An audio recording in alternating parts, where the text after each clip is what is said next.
Hello అండి. అందరూ ఎలా ఉన్నారు? మేమైతే బాగున్నాం. మీరు కూడా బాగుండాలని కోరుకుంటున్నాను. ముందు ఈ సంవత్సరం డీఎస్సీ రాస్తున్న వాళ్ళందరికి ఆల్ ద బెస్ట్ అండి. అందరూ కూడా ఎగ్జామ్ బాగా రాయాలి. మంచి మార్క్స్ రావాలని కోరుకుంటున్నాను.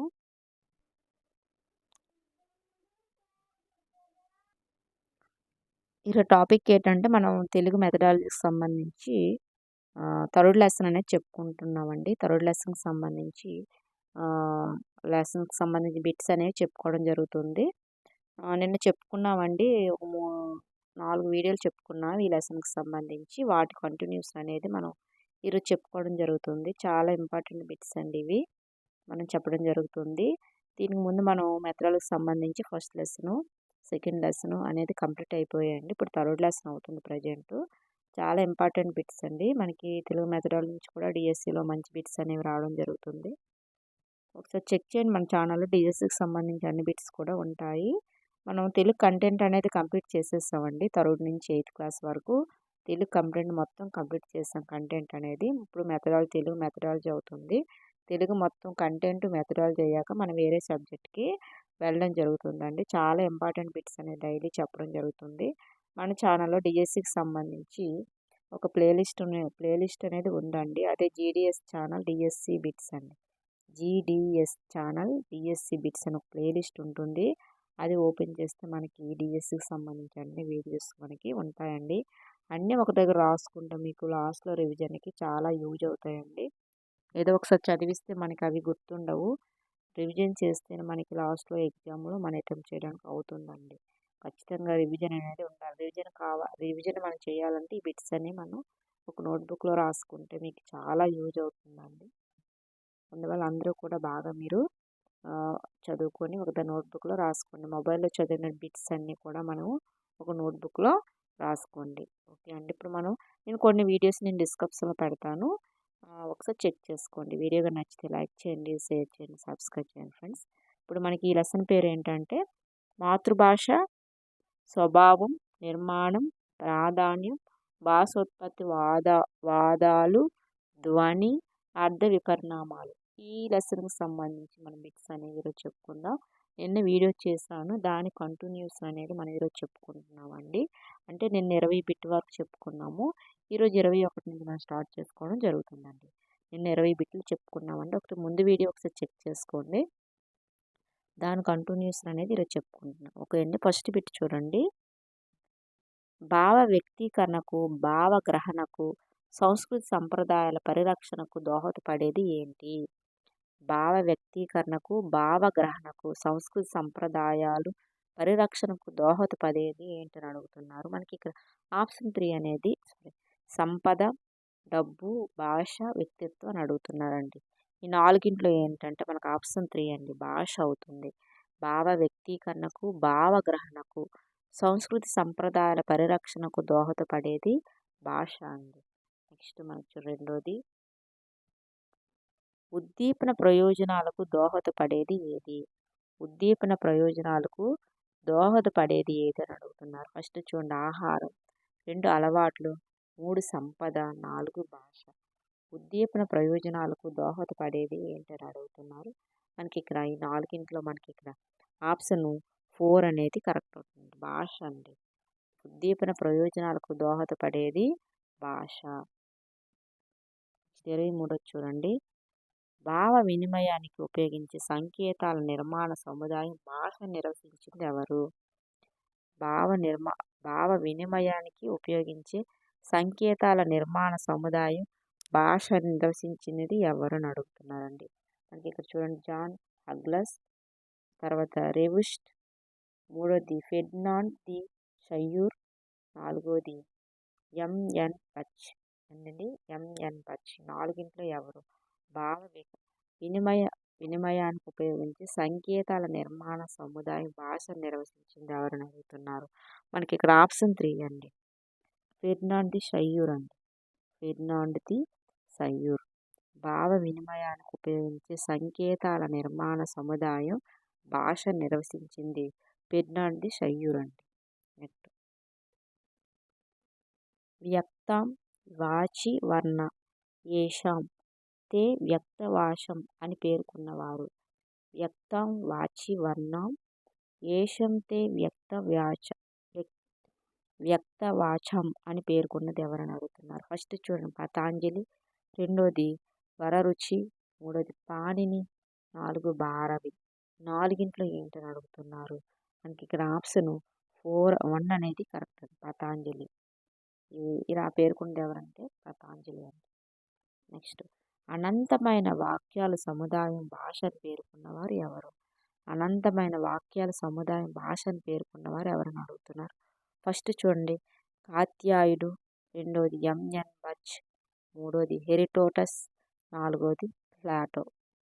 కాత్యాయనుడు, M N Bach, Herodotus, next Plato. ఈ నాలుగింట్లో ఎవరని అడుగుతున్నారు. మనకి ఇక్కడ ఆప్షన్ 2 అనేది కరెక్ట్ అండి, ఎంఎన్ బచ్ అండి. అనంతమైన వాక్యాల సముదాయ భాష నిర్వచించింది M N Bach. Next ding dong సిద్ధాంతాన్ని ప్రతిపాదించిన వారు ఎవరు? డింగ్ డాంగ్ సిద్ధాంతాన్ని ప్రతిపాదించిన వారు ఎవరు అని అడుగుతున్నారు. ఫస్ట్ చూడండి నార్వే, రెండోది మాక్స్ ముల్లర్, 3 పతాంజలి, 4 హెర్పర్. డింగ్ డాంగ్ సిద్ధాంతాన్ని ప్రతిపాదించిన వారు ఎవరని అడుగుతున్నారు. మనకి ఇక్కడ ఆప్షన్ 2 అండి, మాక్స్ ముల్లర్. డింగ్ డాంగ్ సిద్ధాంతాన్ని ప్రతిపాదించింది ఎవరండి? Max Muller. చాలా ఇంపార్టెంట్ బిట్స్ అండి. డింగ్ డాంగ్ సిద్ధాంతాన్ని ప్రతిపాదించిన వాళ్ళు మాక్స్ ముల్లర్. నెక్స్ట్ 27 చూడండి, పూపు వాదానికి గల మరొక పేరు ఏంటో. పూపు వాదానికి గల మరొక పేరు అనేది అడుగుతున్నారు. ఫస్ట్ చూడండి పాంథజెనిక్ థియరీ, ధనున్యీకరణవాదం, ఆశ్చర్యవాదం, ధాతువాదం. పూపు వాదానికి గల మరొక పేరు ఏంటని అడుగుతున్నారు. ఫస్ట్ చూడండి పాంథజెనిక్ థియరీ, ధనున్యీకరణవాదం, 3 ఆశ్చర్యవాదం, 4 ధాతువాదం. ఈ నాలుగింట్లో ఏంటని అడుగుతున్నారు. మనకి ఇక్కడ ఆప్షన్ 3 అనేది కరెక్ట్ అవుతుంది. ఆప్షన్ 3 అనేది కరెక్ట్ అవుతుందండి.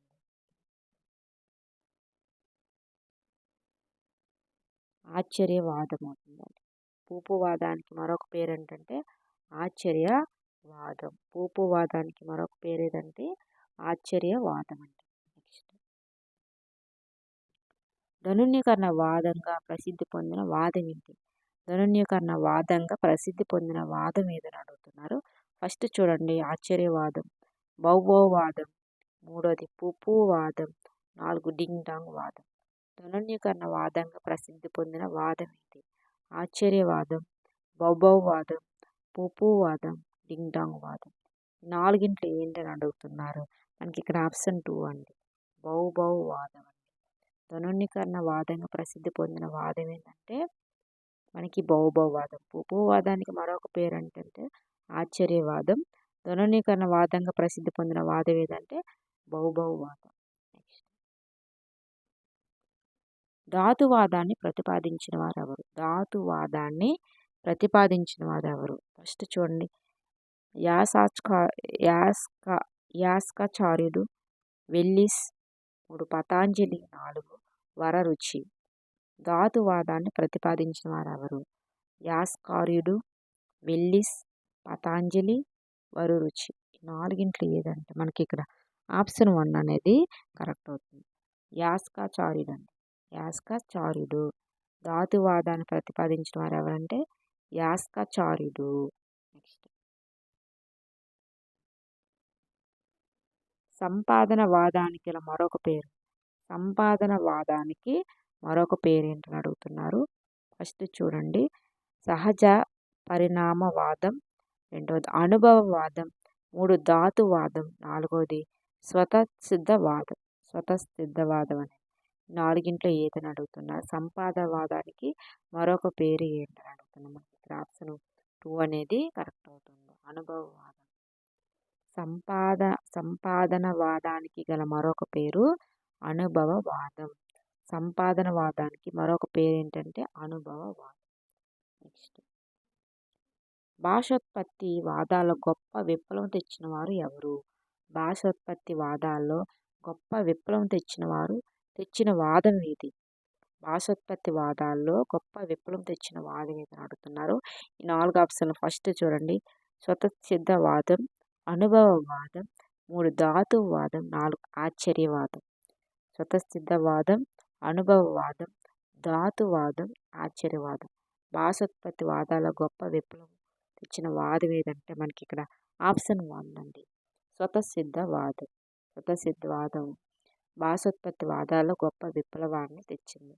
స్వతసిద్ధవాదం భాషోత్పత్తి వాదాల్లో గొప్ప విప్లవాన్ని తేవడం జరిగింది. నెక్స్ట్, భాషోత్పత్తి వాదాల గొప్ప విప్లవం తెచ్చిన వాదం మనకి స్వతసిద్ధవాదం. ముందే మనం చదువుకున్నాము.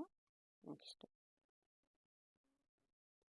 శిశువు జీవితంపై ఎక్కువగా ప్రభావం చూపే భాష ఏది? శిశువు జీవితంపై ఎక్కువగా ప్రభావం చూపే భాష ఏదని అడుగుతున్నారు. ఫస్ట్ చూడండి, మాతృభాష. నెక్స్ట్, మృత భాష. 3 జాతీయ భాష. 4 మాండలిక భాష. శిశువు జీవితంపై ఎక్కువ ప్రభావం చూపే భాష ఏదని అడుగుతున్నారు. మనకి ఇక్కడ ఆప్షన్ 1 అండి, మాతృభాష. శిశువు జీవితంపై ఎక్కువ ప్రభావం చూపే భాష మాతృభాష అవుతుంది. నెక్స్ట్, అభివ్యక్తి అంటే అర్థం ఏంటి? అభివ్యక్తి అంటే అర్థం ఏంటి? ఫస్ట్ చూడండి, సందేశం. రెండోది సమన్వయం. మూడోది ప్రకటన. నాలుగోది నివేదిక. అభివ్యక్తి అంటే సందేశం, సమన్వయం, ప్రకటన, నివేదిక. ఈ నాలుగింట్లో ఏదని అడుగుతున్నారు. మనకి ఇక్కడ ఆప్షన్ 3 అండి, ప్రకటన. అభివ్యక్తి అంటే ప్రకటన అని అర్థం అండి. వీడియో కానీ నచ్చితే లైక్ చేయండి, షేర్ చేయండి, సబ్స్క్రైబ్ చేయండి ఫ్రెండ్స్. చాలా ఇంపార్టెంట్ బిట్స్ ఇలాంటివి మనం చెప్పుకుంటూ ఉంటాం మన ఛానల్లో. సబ్స్క్రైబ్ చేసుకుంటే మీకు వెంటనే నోటిఫికేషన్ అనేది రావడం జరుగుతుంది. అభివ్యక్తి అంటే మనకి ప్రకటన అని అర్థం అండి. నెక్స్ట్, తనలో కలిగే ఊహలు, భావాలు, వాటిని వ్యక్తీకరించే అర్థవంతమైన శబ్దజాలాన్ని సంఘటితం చేసి భాషను వ్యవస్థీకరించుకోవడం దీనికి పరాకాష్ట ఏది? తనలో కలిగే ఊహలు, భావాలు, వాటిని వ్యక్తీకరించే అర్థవంతమైన శబ్దజాలాన్ని సంఘటితం చేసి భాషను వ్యవస్థీకరించుకోవడం దీనికి పరాకాష్ట ఏదనంటే ఫస్ట్ చూడండి, మానవుని వికాసానికి, మానవుని అభివృద్ధికి, 3 సమాజ చైతన్యానికి, 4 సామాజిక స్పృహకి. ఈ నాలుగింట్లో ఏంటి? మానవుని వికాసానికి, మానవుని అభివృద్ధికి, 3 సమాజ చైతన్యానికి, 4 సామాజిక స్పృహకి. ఈ నాలుగింట్లో ఏంటంటే మనకు ఆప్షన్ 1 అండి, మానవుని వికాసానికి. తనలో కలిగే ఊహలు, భావాలు, వాటిని వ్యక్తీకరించే అర్థవంతమైన శబ్దజాలాన్ని సంఘటితం చేసి భాషను వ్యవస్థీకరించుకోవడం దీనికి పరాకాష్ట అంటే మానవుని వికాసానికి పరాకాష్ట అవుతుంది. నెక్స్ట్, కొన్ని వీడియోస్ నేను డిస్క్రిప్షన్లో పెడతాను, ఒకసారి చెక్ చేసుకోండి. నెక్స్ట్, భాషను ప్రకృతి ప్రత్యయ నిరూపణంగా నిర్వచించినది ఏది? భాషను ప్రకృతి ప్రత్యయ నిరూపణగా నిర్వచించినది ఏది? ఫస్ట్ చూడండి, సామాజికవేత్తలు, వ్యాకరణకర్తలు, 3 మానవతావాదులు, 4 భాషావేత్తలు. భాషను ప్రకృతి ప్రత్యయ నిరూపణగా నిర్వచించింది ఏది? భాషను ప్రకృతి ప్రత్యయ నిరూపణంగా నిర్వచించింది ఏదని అడుగుతున్నారు. మనకి ఇక్కడ ఆప్షన్ 2 అనేది కరెక్ట్ అవుతుంది, వ్యాకరణకర్తలు. వ్యాకరణకర్తలండి. భాషను ప్రకృతి ప్రత్యయ నిరూపణగా నిర్వహించినది వ్యాకరణకర్తలు. ఏంటండి? వ్యాకరణకర్తలు.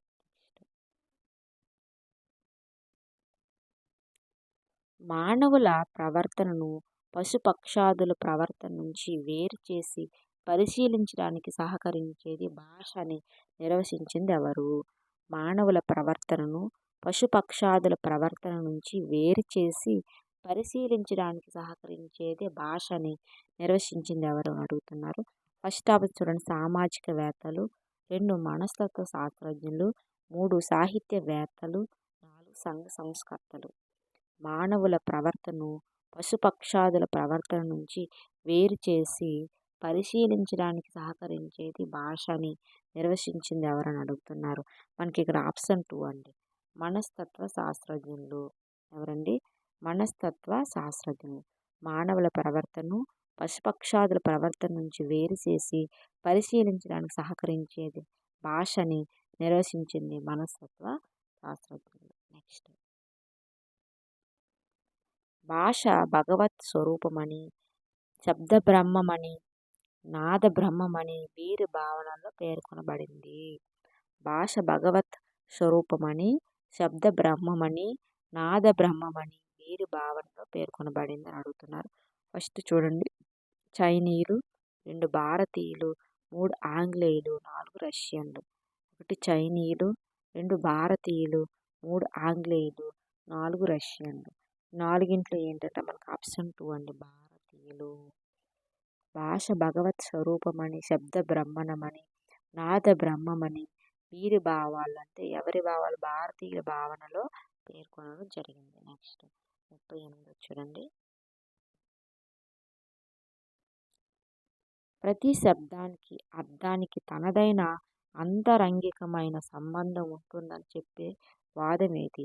ప్రతి శబ్దానికి అర్థానికి తనదైన అంతరంగికమైన సంబంధం ఉంటుందని చెప్పే వాదం ఏది? ఫస్ట్ చూడండి, బౌద్ధవాదం. రెండోది ధాతువాదం.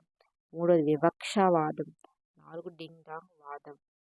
ప్రతి శబ్దానికి అర్థానికి తనదైన అంతరంగికమైన సంబంధం ఉంటుందని చెప్పే వాదం ఏది అని అడుగుతున్నారు. మనకి ఈ 4 ఆప్షన్లు, మనకు ఆప్షన్ 4 అండి, డింగ్ డాంగ్ వాదం. డింగ్ డాంగ్ వాదంలో ప్రతి శబ్దానికి అర్థానికి తనదైన అంతరంగికమైన సంబంధం ఉంటుందని చెప్పడం జరుగుతుంది డింగ్ డాంగ్ వాదం. నెక్స్ట్ మనకు చూడండి, ఓంకారం భాషకు మూలమని పేర్కొన్న వాదం ఏది?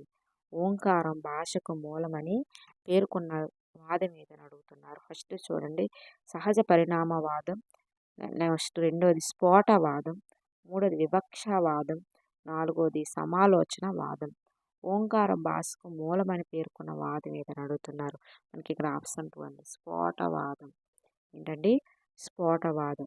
ఓంకారం భాషకు మూలమని పేర్కొన్న వాదం ఏదంటే స్ఫోటవాదం అండి. అది ఈరోజు మనకు సంబంధించి, ఈ వీడియోకి సంబంధించి మనం చెప్పుకునే బిట్స్ అండి ఇవి. ఈ రోజుకి సంబంధించి మనం ఈ బిట్స్ అనేవి చెప్పుకోవడం జరిగింది. చాలా ఇంపార్టెంట్ బిట్స్ అండి, అన్నీ కూడా ఒక దగ్గర రాసుకోండి. కొన్ని బిట్స్ మనం డిస్క్రిప్షన్లో పెడతాను, చెక్ చేయండి. డైలీ మనకు డిఎస్సికి సంబంధించి వీడియోస్ అనేవి పెట్టడం జరుగుతుంది. చాలా ఇంపార్టెంట్ బిట్స్ అనేవి చెప్పడం జరుగుతుందండి. మన ఛానల్లో ప్లేలిస్ట్ అనేది ఓపెన్ చేస్తే మీకు ఖచ్చితంగా బిట్స్ అనేవి మీకు ఖచ్చితంగా యూజ్ అవుతాయండి. చాలామంది అసలు వీడియో చూస్తారు కానీ సబ్స్క్రైబ్ చేయరండి. సబ్స్క్రైబ్ చేసుకోండి. సబ్స్క్రైబ్ చేసుకుంటే నాకు ఎంకరేజ్మెంట్గా ఉంటుంది.